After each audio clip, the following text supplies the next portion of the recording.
இவங்க சொல்லுவாங்க பேய்க்கு பேய்க்கு சண்டைன்ற மாதிரி இந்த தற்கூரியலுக்கும் சங்கிகளுக்கும் சண்டை. இதுல யாருன்னா இப்ப பிஜேபிக்கு அடிமையா இருக்கிறது நானா நீயா?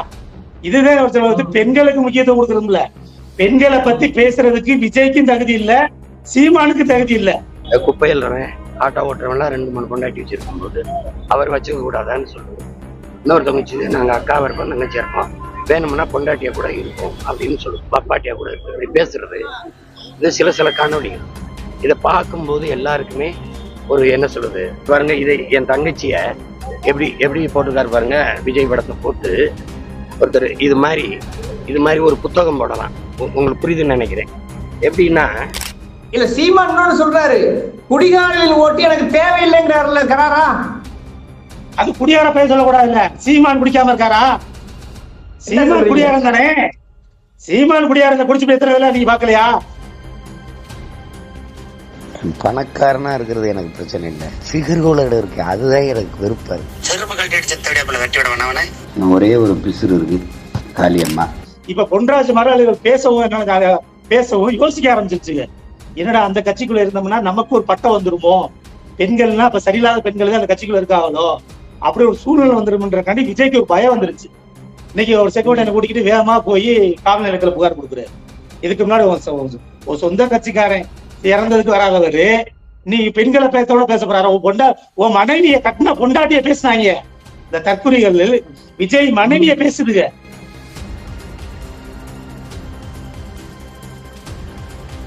ஆனா அதை பத்தி ஒரு ஆள் பேச மாட்டாரு. இன்னைக்கு என்ன தேர்தல் ஆணையம் வந்து திமுகவுடைய இருக்கு.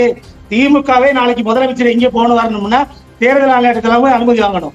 இதை கூட தெரியாத ஆளுங்க தான் இந்த தற்கொலை கூட இருக்குது. விஜய்க்கு என்னன்னா அரசியல் புரிதலே நாம அதனாலதான் தற்கொலைன்னு சொல்றோம்.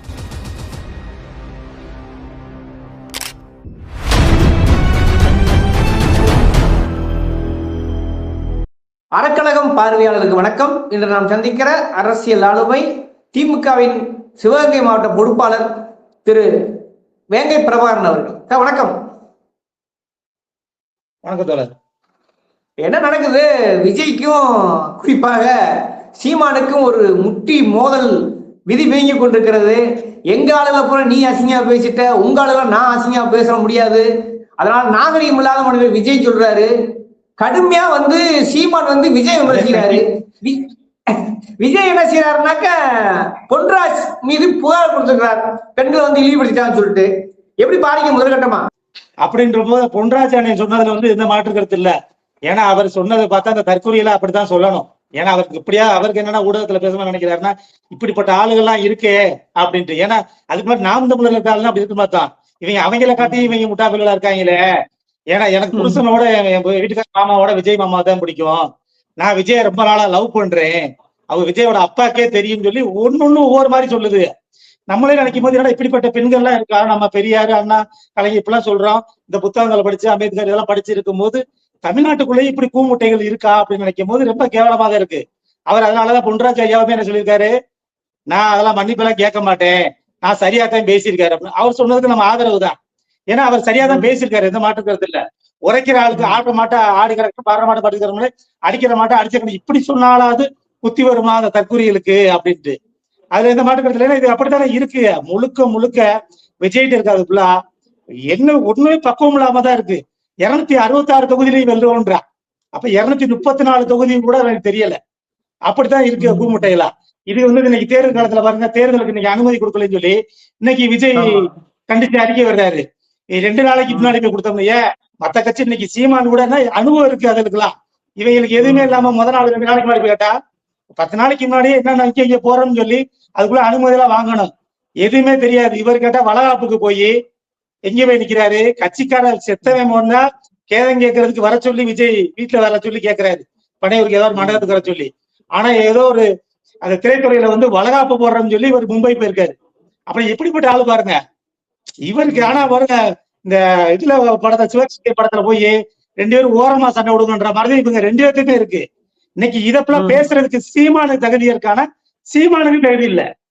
ஏன்னா சீமான் அந்த கட்சியில ஏதோ அறிவிச்சிருக்காருல 2016 21 இன்னைக்கு 26 அறிவிச்சிட்டாருல 117 பெண்கள் இந்த ட்ரிப் விடுங்க. ஏற்கனவே 117 பெண்கள் 2 ட்ரிப் அறிவிச்சாருல. அவங்க எல்லாம் கட்சியில இருக்காங்களா? ஒரு 80% பேர் கட்சிக்குள்ளே இல்ல. வேட்பாளரை கொடுக்கறது கொடுக்காது அவரோட விருப்பம். கட்சிக்குள்ளே இல்லை என்ன. ஏன்னா இவங்க கட்சியை விட்டு விலகி போயிட்டா இவங்களாவது மாற்று கட்சிக்காரங்களை திட்டுறாங்க. இந்த தற்குறியல் இந்த சங்கிகளை சீமான் கூட கலைவனா இவங்க முதல் நாள் அண்ணே அத்தாச்சின்னு பழகிருப்பாங்க. கட்சியை விட்டு விலகி போனோடனே அவங்க பார்த்தா போன் பண்ணி வெளிநாட்டுல இருந்து பேசுறது, நீ அண்ணன் அப்படி தெரியுமா, அண்ணன் நீ ஒழுங்கா எல்லாம் சீமானை பத்தி மட்டும் பேசக்கூடாது, நாம பத்தி வாய்க்கு இருந்தீங்கன்னா உங்க வீட்டு பிள்ளைகளை தூக்கிடுவான், இப்படி பண்ணிடுவோம் அப்படி பண்ணுவோம். ஏன் கல்யாண சுந்தரக்கே மிரட்டல் இருந்துச்சுன்னு சொல்லியிருந்தாரு. கல்யாண சுந்தர விளையாட டயத்துல அவர் வீட்டுல எத்தனை போன் வந்து அவங்க வீட்டு பிள்ளைகளுக்கே எவ்வளவு பேசணும்னு சொல்லி அவரே சொல்லியிருந்திருக்காரு. இது எண்ணற்ற கட்சிக்காரர்களுக்கு நடந்திருக்கும். கட்சியை விட்டு விலகி போயிட்டாவே. இவர் சொல்லலையா காளியம்மா என்ன சொன்னாரு, அந்த பிஸ்டர் எல்லாம் தட்டி விடுனாரு, அவன் பேர் பேசலையா? இதை பார்த்துட்டே இன்னைக்கு தற்கூறிகள் பேசுது. ஓ இப்படி பேசினாதே நம்ம இருக்க போல. சீமான் இன்னைக்கு எதை கப்பிச்சிருக்காருன்னா, சீமான் ஒரு பக்கத்து முட்டாள்களை ஃபுல்லா கூப்பிட்டு இன்னைக்கு நல்ல தம்பிகளுக்குள்ள உணர்வுகளெல்லாம் அந்த கட்சியில எந்த கட்சிக்குமே அப்படி ஒரு ஆள் கிடைச்சிருக்காது. ஆனா அதுக்குள்ள இன்னைக்கு விலை நிக்குது. இன்னைக்கு சீமானுக்கு கூட இருக்கிறது ரசிகர்கள் தான் இருக்கு. சில தம்பிகள் இந்த இடுமான கார்த்தி மாதிரி தம்பி துறைமுறைய மாதிரி ஆரம்பத்துல இருந்த தம்பிகள் சில தம்பிகள் கூட இருக்கலாமே தவிர ஆரம்பத்துல களமாடுனவங்க எத்தனை பேர் என்ன சொல்லுவாப்போம். இன்னைக்கு ராஜீவ்காந்தி எங்க போய் நிக்கிறாரு, கல்யாண சுந்தரம் எங்க போய் நிக்கிறாரு, நாங்க எங்க போய் நிக்கிறோம். எண்ணற்ற மாவட்டங்கள்ல மாவட்ட செயலாளர் மாநிலத்துல ஒருங்கிணைப்பாளர் இருந்தவங்க எத்தனை பேர் ஏன் வெளியே போய் நிக்கிறாங்க? என்ன சீமான பிடிச்சிருந்தா அந்த கட்சியில நாங்க நிக்கும் போதே தோப்பம் தெரிஞ்சதே நின்றோம். ஆனா இவரோட நோக்கம் அதெல்லாம் இல்ல. கட்சியில இவர் யாரு முகமை பெற தவிர வேற யாருக்கும் தெரியக்கூடாது. இப்ப மாத்தி போட்டு ஏன் இன்னைக்கு தமிழ்நாட்டுல 2019லயே சிவகங்கை நாடாளுமன்ற தொகுதி 8% வாக்கு வாங்கிருந்துச்சு. இன்னைக்கு சிவகங்கையில வந்து நிக்க வேண்டியதானே? சிவகங்கையில நிக்க மாட்டாரு. ஏன்னா எங்களுக்கு ஒரு ஆளுங்க இங்க இருக்கிறதுனால உடச்சு விட்டுருவோம். இவர் எப்படின்றது தெரியும். இப்ப சிவகங்கை மாவட்டத்துல நிக்கிறார் காரைக்குடியில. ஏன்னா காரைக்குடியில பாவம் எல்லாரும் கலந்து இருக்கிறதுனால இங்க நின்றா தெரிஞ்சு போயிடும். அங்கே நிறைய லூசுகள் மாதிரி வேலை பார்க்கக்கூடிய தம்பிகள் இருக்கு. ஏன்னா எதையுமே எதிர்பார்க்காம விழுகிற தம்பிகள் இருக்கிறதுனால இவருக்கு சிவகங்கையில நின்றா தெரிஞ்சு போயிடும்னு காரைக்குடியில நிக்கிறாரு. ஏன்னா இங்க அதிமுகவும் திமுகவும் கூட்டணி கட்சிக்கு ஒதுக்கிடுவாங்க, நம்ம இங்க நின்றா ஜெயிச்சு கொள்ளாம நிக்கிறாரு. அதனாலதான் நான் ஏற்கனவே ஒரு காணொலி போட்டிருந்தேன். ஏன்னா இவரை அசால்ட்டா விட்டுறக்கூடாது. இவரை மாதிரி ஜெயிச்சு உள்ள ஒரு ஆள் போனா இவர் முழுக்க இப்ப தற்கொலைகளை வெளியே பாக்குறோம்ல, அடுத்து சட்டமன்றத்துக்கு பாக்குற மாதிரி ஆகி போயிடும். அதனாலதான் நானே சொன்னேன், எதுல போட்டாலும் காரைக்குடியில உழைப்பை கொடுத்துட்டு வர மாதிரி ஆளுங்க ஜெயிக்க விட்டுறக்கூடாது. ஏன்னா அங்க போய் என்ன சொல்லுவாரு, இங்க பத்திரிகையாளர் டெய்லி ஒரு 1/2 மணி சந்திக்கிற மாதிரி வெளியே நின்று ஏதாவது பேசிக்கிட்டு இருப்பாரு. சட்டமன்றத்துக்கு வந்து பேச மாட்டாரு இவரு. சட்டமன்றத்துக்கு வெளியே நின்று ஏதாவது பேசிக்கிட்டு இருப்பாரு. ஏன்னா இவர் வெளில போறது இல்ல, இருந்தாலும் அப்படி ஒரு வாய்ப்பை கொடுத்துடக்கூடாது. ஏன்னா அரசியல் ரீதியா எதுக்கெல்லாம் பேசலாம், கருத்தியல் ரீதியா பேசலாம். இவர் 2 பேத்துக்குமே கருத்தியல் ரீதியா ஒண்ணுமே இல்லையே. இவர் எதையாவது யூடியூப்ல பாத்துட்டு புத்தகங்களை பார்த்துட்டு இவர் சொன்ன மாதிரியே இவர் பேசுவாரே தவிர, நீ பெண்களுக்கு முக்கியத்துவம் கட்சியில கொடு, ஒரு தோப்பம் கட்சி கொடுக்குற. இப்ப இடுமான கார்த்தியெல்லாம் இதுக்கு முன்னாடி தேர்தல் நின்றுருக்காப்லையா? நிக்கல. இன்னைக்கு வந்து நிக்கிறாப்ல. இன்னைக்கு குறிப்பிட்ட சதவீதத்துல ஓட்டு வாங்குறாங்க தெரியுது. இன்னைக்கு போகலாம். நீ நாளடைவுல பாருங்க, ஓட்டு சதவீதம் கூட கூட கூட அந்த சும்மா நிக்காத ஆளுகள்லாம் அவங்களுக்கு யாரு எவன் நிப்பானா அவங்க நிப்பான். இன்னைக்கு உழைச்சி திரியறவங்க எல்லாம் ஓரம் கட்டி விட்டுருவாங்க. இன்னைக்கு விஜய்க்கு விஜய்க்கு சொல்றது இவருக்கு தகுதி இல்ல, விஜய்க்கும் தகுதி இல்ல. சீமான் நம்ம என்ன சொல்லணும்னா அந்த இதுல வருத்தப்படாத வாலிபர் சங்கத்தை சொல்ற மாதிரி 2 பேரும் ஓரமா போய் விளையாடுங்க அப்படிதான் சொல்லணும். ஏன்னா 2 பேருமே பூமுட்டைகள் தான். இது சங்கிகளுக்கு ஆதரவா இருந்து பேர் பேசுறாரு. அவர் சங்கிகளுக்கு வந்து ஆதரவா பேசாம பெரியார் ஒரு படத்தை வச்சுக்கிட்டு, ஆனா பெரியார் பேசுனதெல்லாம் பேசுறாரு. ஆனா அது இல்ல, முழுக்க ஒரு தற்கொலைகளா தான் இருக்கு. இல்ல இப்ப வந்து காத்திரமா வந்து பொன்ராஜ் மேல விஜய் பாயிறாரு, விஜய் மேல சீமான் பாயிறாரு. ஆனாலும் கூட 2 பேருமே பெண்கள் குறித்து பேசக்கூடிய விஷயத்துல கவனமா பேசணும் தானே? அப்படி விஜய் வந்து கண்டிக்கல, சீமான் பேசுறது நியாயம் தானே?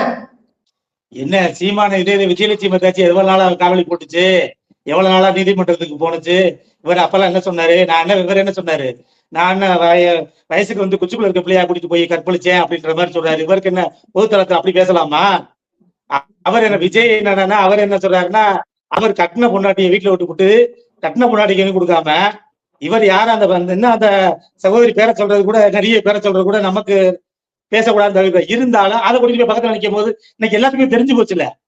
பொண்டாட்டியை விட்டு இன்னொரு பொம்பளை கூட்டிட்டு போய் பக்கத்துல நின்று அது அந்த டயத்துல நிக்கிறாங்கன்னா எவ்வளவு பெரிய ஆளு. இவங்க சொல்லுவாங்க பேய்க்கு சண்டைன்ற மாதிரி இந்த தற்கூரியலுக்கும் சங்கிகளுக்கும் சண்டை. இதுல யாருன்னா இப்ப பிஜேபிக்கு அடிமையா இருக்கிறது நானா நீயா? இதுதான் வந்து பெண்களுக்கு முக்கியத்துவம் கொடுக்கறதுல. பெண்களை பத்தி பேசுறதுக்கு விஜய்க்கும் தகுதி இல்ல, சீமானுக்கு தகுதி இல்ல. ஏன்னா அவரு இன்னைக்கு பொதுத்தளத்துல மேடையிலே பேசியிருக்காரு. அவன் பேசுவாரு, இவர் என்ன பேசியிருக்காரு? இத உன் கட்சிக்கார பிள்ளைகளை விலகினோட முத நாள் வரை உன் கட்சிக்குள்ள இருந்தா வெளியே போனோட உன் கட்சிக்கார தம்பியிலே விட்டு நீ பேசுறா அப்படி சொல்லக்கூடிய ஆளு தானே. அப்புறம் நீ என்ன இருக்கு? இதெல்லாம் நீங்க போய் கேளுங்க வைப்போம். எது இணையத்துல நிறைய கொட்டி கிடக்கு. சீமான் எவ்வளவோ பேசியிருக்காரு, மேடையிலையும் பேசியிருக்காரு, அலைபேசியிலையும் பேசியிருக்காரு. அதை பேசுறதுனாலதான் தம்பிகள் வந்து அப்படி பேசுது. இன்னைக்கு தற்கொலைகள் கூட்டம் என்னன்னா அவருக்கு பெத்த பிள்ளைக்கு தகப்பனா இருந்தது இல்ல விஜய். இன்னைக்கு அவர் கட்டின கொண்டாட்டிய வீட்டுக்குள்ள அதுக்குள்ள செலவு இவர் கோடிக்கணக்கில் காசு வச்சிருந்திருக்கலாம். அந்த அக்கா என்ன சொல்லுது? அந்த அம்மா எனக்கு வந்து ஒரு செலவுக்கு கொடுக்க மாட்டாரு, இது பண்ண மாட்டாரு. அப்ப என்னன்னா இதுக்கு முழுக்க இதுகளுக்கு இப்ப இது யார் ஓட்ட யாரு பிரிக்கிறது? 10% ஓட்டு விஜயா, இன்னைக்கு சங்கி சீமானா, தற்கூரி விஜயா? இது சங்கிகளுக்கும் தற்கூரிகளுக்கும் நடக்கிற சண்டை. இது பொன்ராஜுக்கும் ஆதரவு. அவர் முழுக்க சொன்னதுல இந்த மாட்டுக்கிறது இல்ல. இதுக்கு பேர் நல்ல மாதிரி இவர் சீமானதுல இணைஞ்சுக்கிறாரு. இல்ல இவர் எண்ணற்ற ஆளுகளை பேசியிருக்காரு. இவர் மாற்று கட்சிக்காரங்க இவங்க கட்சிகளை பேசாம இருக்காங்க. சொந்த கட்சிக்காரர்களே பேசுறீங்க, மாற்று கட்சிக்காரர்ல பேசுறது அப்புறம். இவ தற்கொலைகளாக்கு மாற்று கட்சிகளை பேசுறாங்கன்னு வச்சுக்கோங்க. இன்னைக்கு போய் அவரு இதுவரை வீட்டுக்குள்ள வெளியே வர மாதிரி அவர் என்னமோ நேற்று உடனே காவல் நிலையத்துக்கு போறாரு. இவ்வளவு நாளா எந்த பிரச்சனை? கட்சிக்காரன் செத்ததுக்கு இங்க இருந்து ஒரு விமான நிலையத்துல என்ன இறந்துட்டாலே 41 பேர் ஓடினவரு நேத்து அவரு கட்சிக்கு பொன்ராஜ் பேசிட்டாராம். என்ன அந்த கூமுட்டை எல்லாம் யோசிக்க ஆரம்பிச்சிட்டாங்க. ஐயோ இந்த கட்சிக்குள்ள இருந்தா நமக்கு கெட்ட பேர் ஆகும்னு சொல்லி இந்த தற்கூரிகள் சில பேர் இருப்பாங்கல்ல, அந்த கட்சியில தற்கூரிகள். ஏன்னா சில பேர் விவரம் தெரியாத அளவுல இருப்பாங்க விஜயோட இருக்கிறவங்க. ஏன்னா இந்த படத்துகளை பார்த்து இவர் ஆடினதை பார்த்து இவர் நல்லவரா இருப்பாரோ, ஏன்னா கதாநாயகனே பார்த்து வளர்ந்ததுனால சில பேர் அது இப்படி இவர் வந்தா நல்லா இருக்குமோ அப்படின்னு நினைக்கிறது இருப்பாங்க. இப்ப பொன்ராஜ் மரங்கள் பேசவும் யோசிக்க ஆரம்பிச்சிருச்சுங்க. என்னடா அந்த கட்சிக்குள்ள இருந்தோம்னா நமக்கு ஒரு பட்டம் வந்துருமோ, பெண்கள்னா இப்ப சரியில்லாத பெண்கள் அந்த கட்சிக்குள்ள இருக்காங்களோ அப்படி ஒரு சூழ்நிலை வந்துருமன்றக்காண்டி விஜய்க்கு ஒரு பயம் வந்துருச்சு. இன்னைக்கு ஒரு செக்யூரிட்டி கூட்டிக்கிட்டு வேகமா போய் காவல் நிலையத்துல புகார் கொடுக்குறாரு. இதுக்கு முன்னாடி ஒரு சொந்த கட்சிக்காரன் இறந்ததுக்கு வராதவரு நீ பெண்களை பேச போறாரு. உன் மனைவிய கட்டின பொண்டாட்டிய பேசினாங்க இந்த தற்கொலைகள். விஜய் மனைவிய பேசுதுங்க. விஜய் இவ்வளவு நாள் அண்ணன்னு சொல்லி பேசி இருந்தாலு அண்ணி அவர் விஜய பத்தி தேர்தல் இடத்துல பேசுறாங்க. இப்படியா போன ஆளு தேர்தலில் ஜெயிச்சிடக்கூடாதுன்னு அவங்க பேசுறாங்க. அந்த விஜய் மனைவிக்கு நம்ம நன்றி தான் சொல்லணும். அதை பார்த்தா அதை பண்ணி இவங்க இங்க போனாங்க, இங்க போனாங்க, அங்க போனாங்கன்னா இறந்தா எல்லார் வீட்டுக்கும் போவாங்க. அப்ப எதோட போய் முடிச்சு போடுறாங்க பாருங்க. இந்த தற்கொலைகளும் சங்கிகளுக்கும் அரசியல் பக்குவமே இல்லாத ஆளுங்கதான். இவங்க கட்டுரை மாதிரி வச்சுக்குவாங்க ஊடகங்கள்ல பேசும்போது, நாம் தமிழர் பேசும்போது பெரிய புனிதர் மாதிரி. ஏன்னா அவங்க ஆளுங்கட்சியாக இருந்ததுல எதிர்கட்சி இருந்ததுனால இல்லதுனால இவங்க எதனாலும் பேசலாம்ல. நடக்காதெல்லாம் பேசுவாங்க. நாங்க வந்து அப்படி பண்ணிடுவோம். இவங்க எதை நடக்க ஜெயிக்கவே மாட்டாங்க. இல்ல ஜெயிக்கிறதா இவங்களுக்கு அந்த நினைப்பும் இல்ல. ஜெயிக்கிறதா இருந்தாவே எங்களை மறாலும் கட்சிக்குள்ள இருந்திருப்போம்ல. இன்னும் நாங்க இருந்தோம்னா சீமான் ஜெயிக்கிறாரா இல்லையோ 26ல சிவகங்கை சட்டமன்ற தொகுதி நாம் தமிழருக்கு ஜெயிச்சிருப்போம். ஏன்னா இன்னைக்குதே நாம் தமிழர் 8%. நாங்க 2019லயே சிவகங்கை 6 தொகுதியில சிவகங்கை தொகுதி பிரிச்சா சிவகங்கை சட்டமன்ற தொகுதி 8.39. எத்தனை 2019லயே. அப்ப அந்த அளவுக்கு கொண்டு சேர்ந்திருக்க. இன்னும் நிறைய பேருக்கு இன்னும் நான் விலகினதே தெரியாம ஓட்டு போட்டவெல்லாம் இருக்கான். ஏங்க நீ விலகிட்டீங்களா? அப்படினாலதான் உதயசூரி சின்னத்திலே நெஞ்சிலே போட்டு வச்சிருக்கேன். ஏன்னா பிரபாரம் படத்தை வச்சிருக்கனால இன்னுமே நீ நாம் தமிழர் சில பேர் நினைக்கிற ஆளுகள் இருக்கு. ஏன்னா அந்த அளவுக்கு உழைப்ப கொடுத்திருக்கோம். மரக்கண்டு நடுறதா இருக்கட்டும், பணவதனை கட்டுறது, புத்தகம் கொடுக்கறது நிறைய செஞ்சதுனால இன்னைக்கு சங்கி சீமான் வந்து அதை அறுவடை பண்றாரு. விதைச்சு விட்டுட்டோம். அது இன்னைக்கு முளைக்க ஆரம்பிச்சிருச்சு. இன்னைக்கு ஒரு முதச்சோட இன்னைக்கு காரைக்குடியில் நிக்க வேண்டியதானே?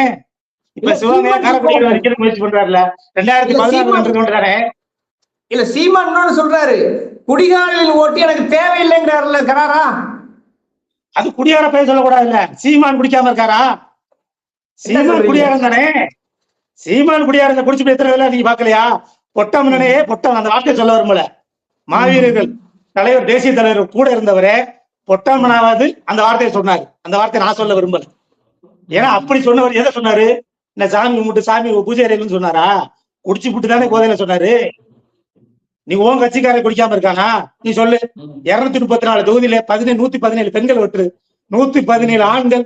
நான் சாதி பார்க்காம குடிக்காதவங்க வேட்பாளர் போட்டிக்க சொல்லு வைப்போம். நீ குடிக்காம இருக்கியா? என் பையில என்ன பணம் வைக்கணும்? ஒருத்தவங்க பிடிச்ச சாமி படத்தை வச்சுக்குருவாங்க. எனக்கு தலைவர் இன்னைக்கு எந்த பழக்கமும் இல்லாம ஒழுக்கமா ஒழுக்கத்தோட இருக்கேன்னா தலைவர் பிரபாகரனை நேசிக்கிறதுனால என் பேரை வேங்கை பிரபாகரன் கெஜெட்ல மாத்திட்டு அந்த பேருக்கு உண்மையா இருக்குன்னு நினைக்கிறேன். நீ உண்மையான ஒழுக்கமான ஆளா இருந்தா நீ சீமான் பிரபாகரன் நீ மாத்திருக்கலாம்ல, மாத்த மாட்டேன். ஏன்னா தலைவர்னா சில கொள்கையை கடைபிடிக்கணும். பெண்கள் விஷயத்துல கண்ணியமா நடந்துக்கிறணும். போதைப் பொருளுக்கு அடிமையா இருக்கக்கூடாது. நீ இருக்கியா? நீ இருக்கியா? உன் கட்சிக்கார மாவட்டச்செயலா இருக்கானா? நான் இருந்தேன். இன்னைக்கு இருக்கிறாளு இன்னைக்கு முழுக்க இன்னைக்கு சங்கிகளுக்கு ஆதரவா சீமான் என்ன சொன்னாலும் ஆரிய கடப்பாரை கொண்டு நான் வந்து பெரியார வீழ்த்தி வென்றிய சொல்லிருப்பாளாத. விஜய் வந்து ஒரு அறிக்கை விட்டுருக்காரு. என்னன்னா திமுக என்னை பார்த்து பயப்படுகிறது, அனுமதி கொடுக்க மறுக்கிறது அப்படின்னு திமுக மீது சீன்றாரு இல்லையா? திமுக அப்படி செய்யலாமான்னு ஒரு கேள்வி அவர் எழுப்புறாரு. இது எப்படி பாக்குறீங்க நீங்க? இதே அறிக்கையை கொஞ்ச நாளைக்கு முன்னாடி 10 நாளைக்கு முன்னாடி ஊடகங்கள்ல என்ன ஆச்சு?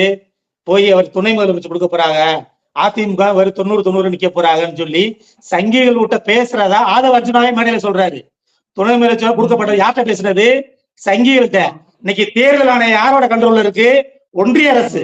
அவன் எப்பைக்கு தேர்தல் நடத்தணும், யாரு கொடுக்கணும்னு நினைக்கிறது. இப்ப கூட பாருங்க, அவர் படத்தை நிப்பாட்டினது யாரு? சங்கிகள். ஆனா அதை பத்தி அவர் பேச மாட்டாரு. இன்னைக்கு இந்த தேர்தல் ஆணையம் வந்து திமுக இருக்கு.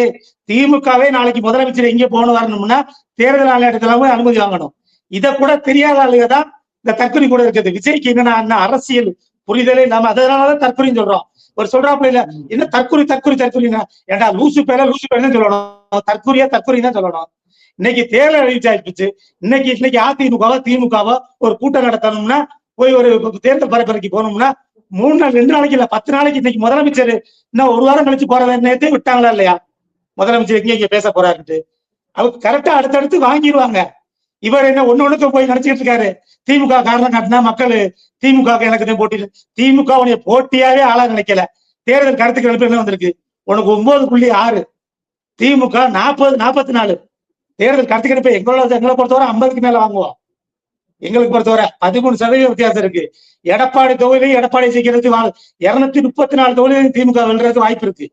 சர்மையா உழைச்சோம்னா திமுக இந்த ட்ரிப் வரலாறு படைக்கலாம் அப்படின்ற இடத்துல போய்கிட்டு இந்த தற்கொலைகளை போய்கிட்டு பரப்பரைக்கு இவங்க வெளியே போனாதான் எங்களுக்கு நல்லது. இவங்க போய் பேசினாதான் எங்களுக்கு நல்லது. ஏன்னா அப்ப முதலமைச்சர் சொன்னாரு வருங்க, ஆளுநர் ரவி தமிழ்நாட்டிற்கு வர்றது திமுகவுக்கு தான் நல்லது. அதே மாதிரி இந்த தற்கொலைகள் இருக்காரு வருங்க, தேர்தல் பறைக்கு போனா இவங்களுக்கு என்ன பேசணும்னு தெரியல. இன்னைக்கு யார்கிட்ட அனுமதி வாங்கணும்? நீங்க அவங்களுக்கு பாருங்க, இன்னைக்கு வேட்புமனு தாக்கல் பண்ணட்டும். 234 தொகுதியில எத்தனை இதுல வெளியே வருவாருங்க. ஏன்னா இவங்களுக்கு என்ன கொடுக்கணுமே தெரியாது. இவங்களுக்கு சொத்து பத்தெல்லாம் இவங்க எப்படி கரெக்டா கொடுக்க போறாங்க? ஏன்னா என்ன சொல்றேன், இவரு சீமான் ஊடக பேச பண்ண சொன்னாரு. சீமானுக்கு ஆதரவா சில பேர் என்ன பேசுறாரு, சீமான் தொழில் பண்றாரு, வருமான ரீதியா வர்றதுனால எங்க அத்தாச்சி வருமானத்துலதான் நாம் தமிழர்ல 3 லட்சம் வாடகை கொடுக்குறாரு அப்படின்ட்டு.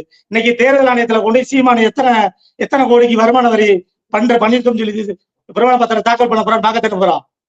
நீங்க சொல்றீங்க இல்ல 3 லட்சம் ரூபாய் வாடகை கொடுக்குறாங்க, எத்தனை லட்சம் ரூபாய் வருமானம் வரணும், எங்க இருந்து வரணும்ன்றத போவாரு. இவங்களுக்கு ஃபுல்லா இவங்க என்னன்னா தற்கொலை. விஜயை பொறுத்தவரை ரசிகர்கிட்ட போய் 100 ரூபா டிக்கெட்டை 1000 2000 சொல்லி வித்து சம்பாரிச்ச ஆளுங்க. இவர் தேர்தல் வந்துட்டா திரள் நிதி போட ஆரம்பிச்சிட்டாரு. காணொலி திரள் நிதி அனுப்புங்க அப்படின்ட்டு. ஏன்னா சொந்த காசை ஒரு இடத்தையோ வீட்டையோ வித்து சொந்த காசுல செலவழிக்கிறவங்களுக்கு கொஞ்சமாவது வருத்தம் இருக்கும். ஐயோ தோத்துட்டான்ட்டு. இது வசூல் பண்ணி நடத்துறதானே. வசூல் பண்ணி நடத்துறதுல ஆட்டையை போட்டு பாதி கூட கொடுக்க மாட்டாங்க. இன்னைக்கு தேர்தல் வந்துருச்சுன்னா, நாமதல் வந்துருச்சுன்னா குறைஞ்சபட்சம் ஒரு 200-300 கோடி வசூல் பண்ணுவாங்க. வசூல் பண்ணி விட்டு அதுல ஒரு 100 கோடியிலிருந்து 50 கோடி கூட செலவழிக்க மாட்டாங்க. ஏன்னா விருப்பமான பெண்களுக்கு கொடுக்கலாமே தவிர அந்த நாமினேஷன் கட்டுறது துண்டறிக்கை வேணுமா அடிச்சு கொடுப்பாங்க தவிர மத்தது டீசலை போட்டு அலையிறது, சாப்பிடாம அலையிறதுக்குள்ள அதுங்க. இன்னைக்கு விஜய் தற்கொலை நினைச்சுக்குங்க, விருப்பமான 50,000 பேர் விருப்பமான ஆனாங்கன்னா இல்ல எத்தனை பேர் திருப்பி கொண்டு வந்து கொடுத்தாங்க? 100 ரூபான்னு என்ன பண்ணிட்டேன், டிரைவரு அன்னைக்கு கூட வந்தவன் கொண்டாட்டி அவங்க கூட இருக்கிறது அங்கிட்டு இருக்கிறவங்க நம்ம கூட இருக்கிறவங்களுக்கு 100 ரூபான்னு 1000 ரூபாய் கொடுத்து 10 மணி வாங்கி போயிட்டான். அந்த 10ல 1 கூட உள்ள வரல. அவங்களே ஏன்டா வந்து கட்டாம இருக்கீங்க என்னோட இந்த மாவட்ட செயலாளர் ஒன்றிய செயலாளர் முக்கியமான பொறுப்பாளர்கள் 10 தான் திருப்பி கொடுத்துருக்கேன். ஏன்னா தோக்க போறோம்னு அவங்களுக்கே தெரியும். இவங்க அதனால திமுகவுக்கு நாங்கதான் போட்டின்னு சொல்லி சீமானுக்கு திமுக தான் போட்டின்னு சீமானு சொல்றாரு, எடப்பாடியும் திமுகவுக்கு தான் போட்டின்றது. மொத்தத்துல திமுக தான் இன்னைக்கு தமிழ்நாட்டு அரசியல் இன்னைக்கு இருக்குன்னா கருத்தியல் ரீதியா மக்களுக்கு செஞ்சது கொண்டது அனைத்துலயும் திமுக எங்கே இருக்கு? 50% மேல இருக்கு. இந்த மீதி 50% இந்த அடிமை கூட்டணி எடப்பாடி எவ்வளவு பிரிக்கிறது, இந்த தற்கொலை குற்றங்கள் எவ்வளவு இருக்கிறது, இந்த சங்கிகளுக்கு ஆதரவு இருக்க சங்கி சீமான் எவ்வளவு பிரிக்கிறது, இவங்களுக்கு 3 பேருக்கு தான் போட்டி. அவர் எடப்பாடி திமுக போட்டி அவர் நிக்கிறாரு இன்னைக்கு. அதனால முழுசா இன்னைக்கு மாறி போய் நிக்குது இன்னைக்கு. அதனாலதான் போய் இன்னைக்கு அனுமதி யார்கிட்ட வாங்குறது கூட திமுக சொல்றாங்க, அரசியல் தெரியாத தற்கொலை விஜய். அதனாலதான் தற்கொலைன்னு சொல்றோம். உங்களுக்கு அப்படியே மக்கள் மறைக்க விட்டு விடுங்க. இந்த விவாதம் சொல்ல அறக்கிறது நேரம் வைக்க மாட்டேங்குது. நன்றி தோழர்.